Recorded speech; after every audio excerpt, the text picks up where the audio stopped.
Bonjour à toutes et à tous.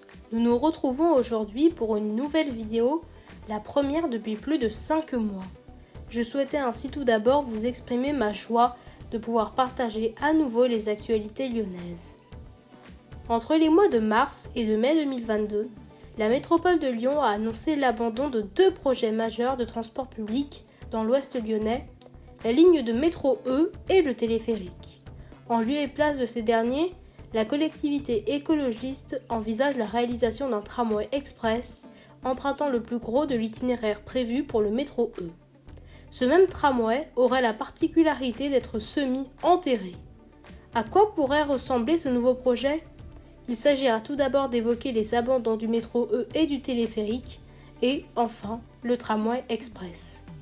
Tout d'abord, le projet de téléphérique dans l'ouest lyonnais a été récemment abandonné le 10 mai 2022, annonce faite dans un communiqué du Citral.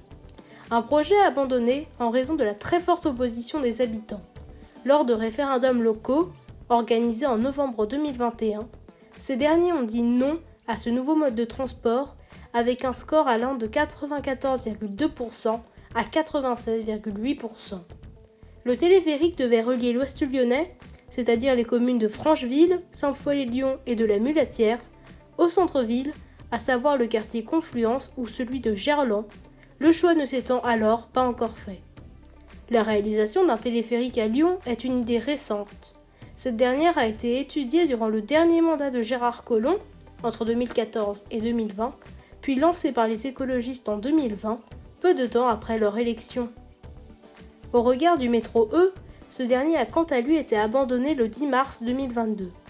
Cette annonce a été faite durant une commission générale de la métropole dédiée au métro.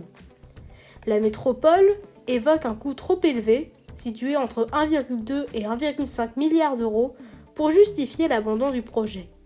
Cette 5e ligne de métro, imaginée par Gérard Collomb là encore durant la campagne électorale de 2014, aurait elle aussi dû mieux desservir l'ouest lyonnais, ici la commune de Tassin de la Demi-Lune et le 5e arrondissement de Lyon, vers le centre-ville.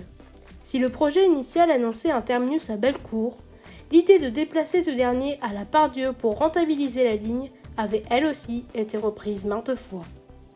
Enfin, comme dit précédemment, la métropole de Lyon planche sur un tramway pour remplacer ces 2 projets. Baptisé Tram Express, il reprend l'essentiel du tracé du métro E.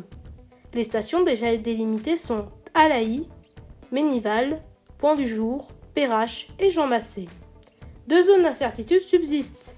Le quartier de Saint-Irénée devait être desservi entre Point du Jour et Perrache.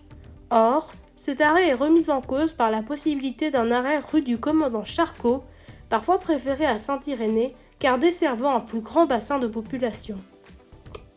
La 2e zone d'incertitude concerne la station Libération, issue elle aussi du métro E. Sa desserte est remise en cause.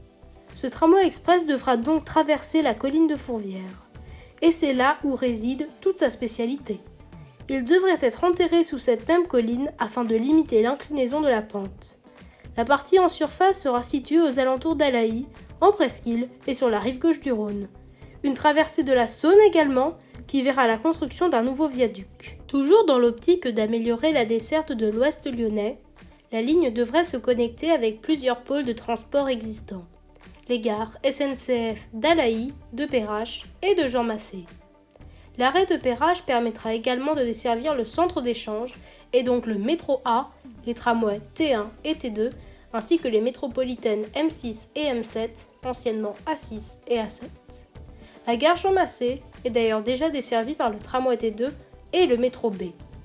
Cette ligne de tramway express permettra-t-elle de desservir les quartiers de la Part-Dieu et de Gerland ? La réponse est oui, mais avec une correspondance avec le métro B à Jean Massé. Enfin, que va-t-il advenir de ce projet ? Une concertation aura lieu en 2023. La métropole annonce que 45 000 et 60 000 utilisateurs pourraient emprunter cette ligne chaque jour et l'ouverture pourrait avoir lieu en 2031. Le tout pour un coût estimé entre 700 et 750 millions d'euros.